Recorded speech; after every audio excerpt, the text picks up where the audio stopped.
Well, hello everyone, and welcome back to Anthony and Red's Top 10. I know it's been a while since we've been here, but it's time that we got back into it. So how are you, my friend? Oh, I'm doing pretty good. How are you doing there?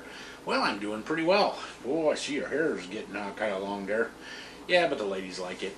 Yeah, you better not let your wife hear you say that. Anyway, that's true. Alright, today what we're going to do is something a little special. And because of the fact that there are going to be so many great games on this list, we're not going to have a top 10. Oh no, we're going to do a top 16. What we're going to do is the top 16 best Atari 2600 games by Activision. That's right. Now when we do some of the other third-party game companies, or even the in-house one that we're going to be doing pretty soon, it's not going to be as difficult finding top 10. Because let's face it, in some cases there weren't a whole lot of them. Oh yeah, there were some third-party game companies, I tell you, they just didn't make some good games. Yeah, that's for sure. But for this one, we're going to have 16, as opposed to our usual top 10. Alright, so in order to qualify for this list, we're going to judge it by a couple different things. First off, the fun factor. That's correct. Is the game a lot of fun? Secondly, we're going to look at graphics and sound. Yep, exactly. Also, we're going to look at replayability. Is the game replayable? And if you play it once, are you going to want to play it again and again? Yeah, and then the challenge. Is the game too easy or too hard? Because if the game's too easy, you're not going to want to play it again and again. That's for sure. And if the game's too hard, you're really not going to want to play it again. Also, we're not going to have any prototypes. No, that's for sure. None of those. We can do that in another list. Actually, we did a list before, but I think we need to do a bigger one. Yeah, maybe something kind of similar to this. Also, the games had to be released during the life of the console. Without further ado, let's get into the games. Are you ready? Oh yeah, I'm ready when you are. Okay then, so here we are with Anthony and Red's top 16 games for the Atari 2600 by Activision. At the number 16 spot there, we have Dolphin. This was released in 1983 and was programmed by Matthew Hubbard. Now, this description comes directly off AtariAge.com and was written by Larson Tyler. Dolphin is a unique game that requires you to use your ears as well as your eyes to be able to play the game fully. You're in control of a dolphin who needs your help in swimming through the ocean through schools of seahorses and being able to get the good currents, the arrows that are going in her direction, while dodging the hungry squid and the bad currents. You hear a set of beeps before each school of seahorses appear, which is the dolphin sonar. You must listen to the pitch to determine where you can swim through. The higher tones mean you swim closer to the surface, while the lower tones mean you have to swim closer to the ocean floor. Alright, colliding with the seahorse slows your dolphin down, and it makes it easier for the squid to catch her, but she can protect herself by guiding herself into currents that slow down the squid. Occasionally a seagull will fly by overhead, and if the dolphin touches it, she will gain the ability to drive the squid away by ramming into it. I tell ya, this is one that we kind of discovered later when we were kids. We didn't play this one very much, but once we got going on it, I tell you, it's a pretty fun game there and very unique. And next up, we have Private Eye. Now, this was kind of a later release. It was released in 1984 and was programmed by Bob Whitehead. In this game, you are this detective, and you are trying to solve particular cases. Now, the first case is pretty easy. Is this one? What happens is there was a robbery, safecracker suite is what it's called, and it goes like this. On Thursday, September 7th at approximately 1:30 p.m., bank teller Betty Jeepers activated the silent alarm near her foot. The man standing at her window had just handed her a note demanding $10,000 in one bag. The note also described the loaded gun in his pocket. Jeepers described him as a diminutive but suave, and he bowed slightly as he left, saying "Merci beaucoup." Quickly, Touche looked to the sky and said, "It's him," as that is the name of you. You are Inspector Touche. Okay, so here's what you need to do. Prosecution requirements. Find the gun and verify it at the gun store. Find the money and return it to the bank. Find LaFiend and book him at police headquarters. Statute of limitation, 3 minutes. Locale, Uptown, 32 blocks. So you have a limited amount of time to do all this stuff and throw him in the who's gal. Yep, and it's a pretty fun game. Overall, quite challenging, and you do need the map of the city that comes with the game. Oh yeah, so this is one of the ones you have to have the book. Exactly. Because of that fact, is one of the reasons I don't think it got higher up on the scale is because it is a little difficult.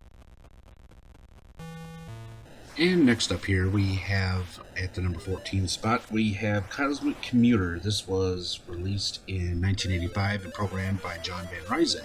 In this game, you are a transport ship and you are trying to transport passengers from one end of the planet to another. Of course, if that was all, it wouldn't be much of a game, would it? No, it sure wouldn't. And this one, you gotta watch out for your fuel level and them other things you gotta shoot at, and then you gotta land the thing. Oh, it can be a really fun game, but it can also be quite challenging. Yep, which is probably part of the reason it wasn't higher up on this list, because the challenge sometimes can be a little much. But to be honest, one thing it does have is replayability. That is for sure. Now at the number 13 spot, we got Sequest. Now, this is another one that we didn't really play much as kids. No, I didn't know anyone that had it, but honestly, I kind of wish I did because it's really a fun game. Now, this one here was released in 1983 and was programmed by Steve Cartwright. In this game, you control a yellow submarine who must destroy numerous waves of sharks and enemy subs, all while trying to rescue friendly divers. Really a fun game. Starts off really easy, and then it just hits you like you wouldn't believe. So, really a cool game, and of course, you gotta love that sunset up above there, which is something that just screams Activision, don't you know? And next up from Dan Kitchen, a friend of this channel.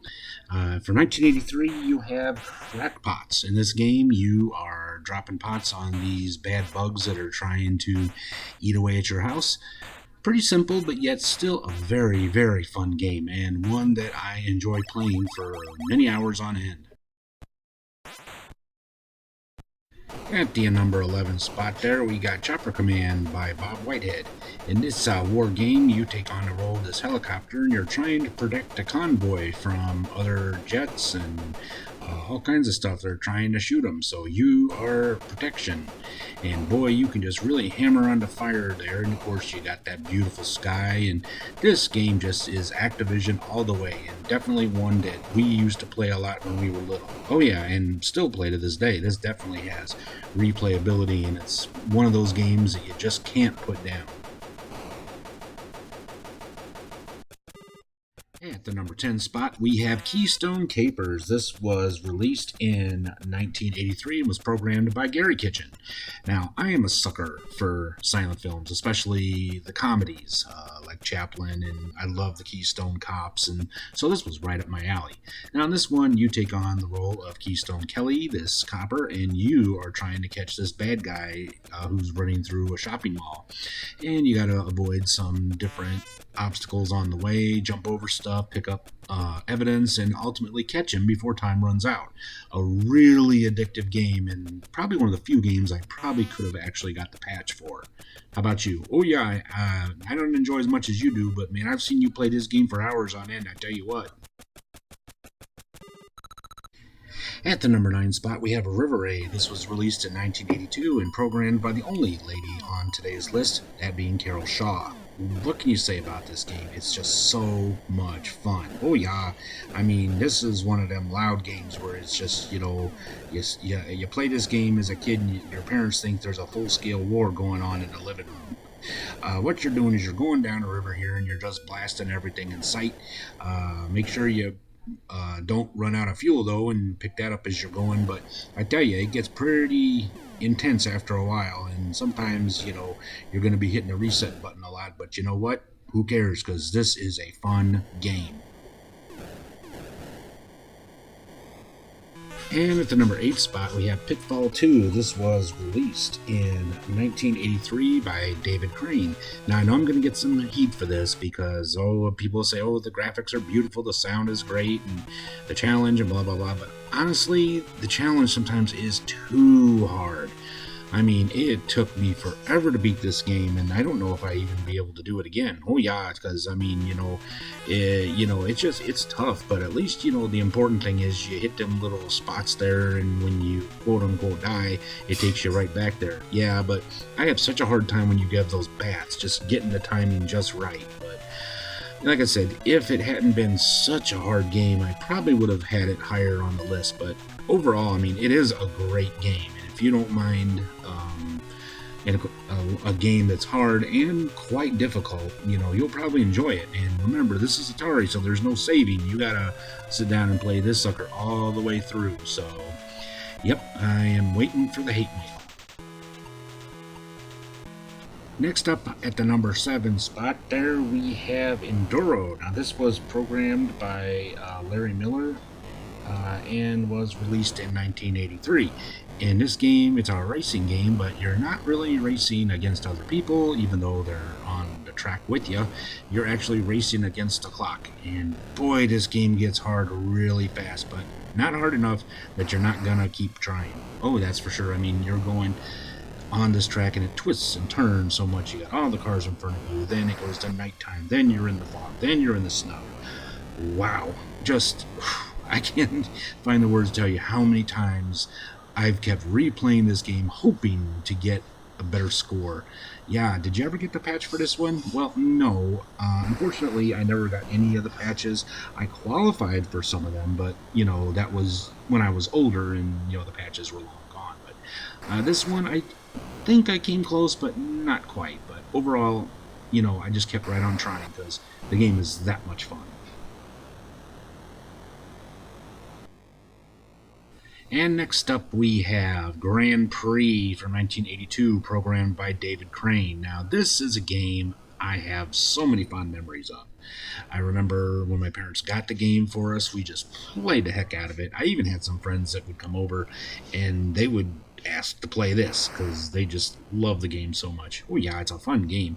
I remember when you and Larry played it, you guys had a lot of fun. Oh, for sure. It's just so much fun. And it's funny how you get going at a good clip and you think you're avoiding everything and then bam, you hit one of the cars.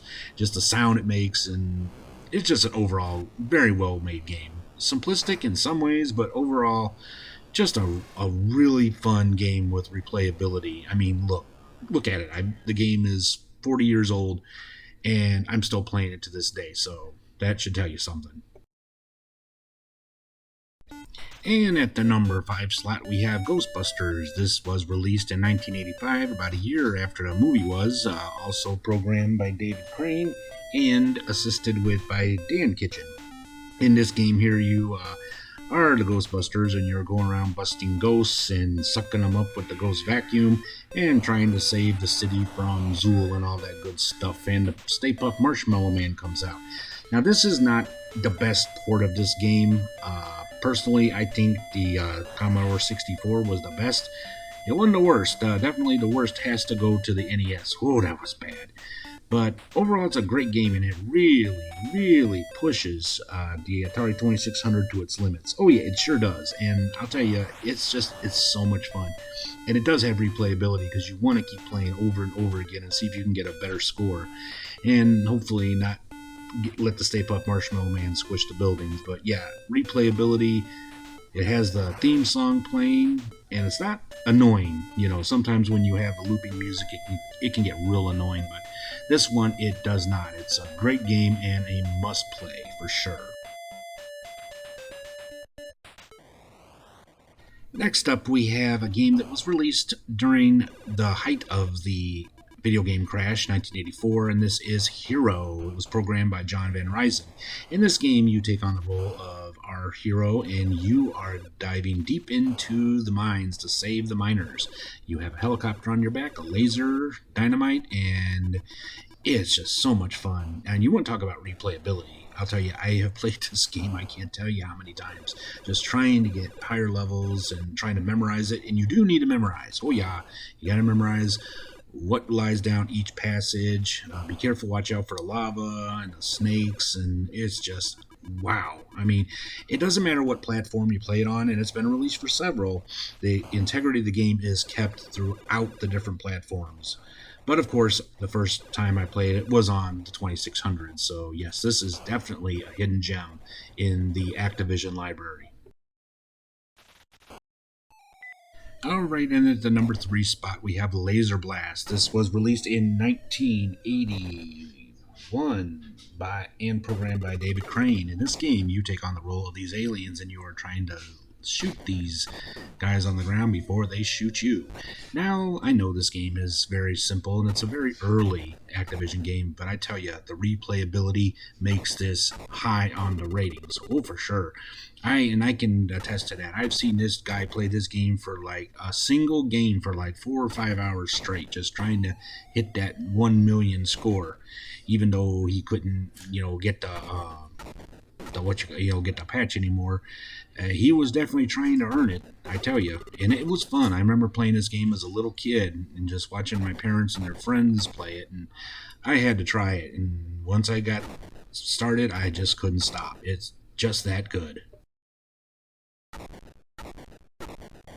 Now at the number two spot there, we have Star Master from 1982 by Alan Miller. Now, do yourself a favor I'm telling you this before we get started. Do not play this game in emulation. Get yourself a real 2600 with a controller and play it, because I tell you what, we had the hardest time getting this game footage. I know, and we tried several times, but in this game, you are like a starship commander and you are trying to destroy these aliens in different sectors of the galaxy, as well as trying to keep your ship from getting destroyed. So you have a crosshair, and you're trying to line them up, shoot them, and try not to get shot, because I tell you, sometimes it only takes a few shots and you're done. Really a fun and addictive game. I mean, I played, if it could be possible to wear out an Atari 2600 cartridge, I probably would have done it with this game. Just enjoyed it. From the minute my parents got it for us, I just was addicted and still love it to this day. So before we get to the number one spot, here's a couple honorable mentions. Yeah, it was really hard to pick this many as it was, but these are just a couple that just didn't quite make the cut, but doesn't mean we didn't like them. That's right. First one we have is Stampede. Now, this game is a lot of fun, don't get me wrong, but it gets old really, really fast. And sometimes the controls are a little wonky on it. And yeah, like I said, it's fun for a little while, but it just does not hold up, in my opinion. And next up, we have Barnstorming. Now, same kind of deal with this one. It just kind of doesn't hold my interest much, and you spend most of the time just trying to memorize where stuff is, just trying to go after that high score. And yeah, I mean, it's strictly memorization, and it just really. It's fun for about 5-10 minutes, but it's not really one that we like to play over and over again. And last of all, we have Skyjinx. Now, as a kid, I thought that, by looking at the box, that you flew the balloon, but no, you actually fly the plane. And have a hard time remembering, do I pass on the right or the left of the pylons? And yeah, I mean, it looks beautiful and it's fun for a while, but there's just too much stuff going on here. And yeah, I was still kind of disappointed as a kid that, when I found out that you don't fly the balloon. So here is number one, the game that we consider the best game that Activision made for the Atari 2600, and it should be no surprise to any of you.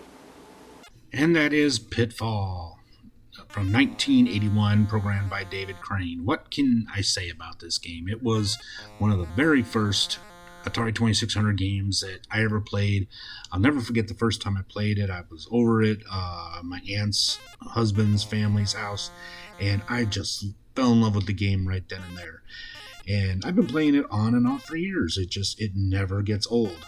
You haven't gotten all the stuff, have you? No, I have earned the patch on it, but no, I haven't been able to get everything. And there is a map online where you can try to get every single item, whether it's the gold, the ring, the silver, in the amount of time that they give you. I've come close a couple times, but not quite, because I tell you, I I don't like going underground, and I still sometimes have trouble jumping over that scorpion. But this game has been hacked several times, and some really cool versions have been made from it, including myself when I made Little My Scavenger Hunt. So overall, in our opinion, this is the best game that Activision ever made for the Atari 2600.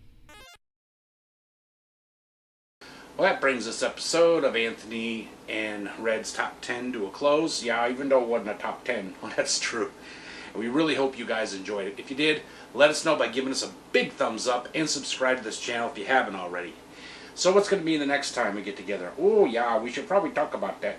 Well, I think we already decided, didn't we? Oh, yeah. So for the next episode, we're going to do the top 10 Atari 2600 games made by Magic. Yep, that's true. Another great third-party game company.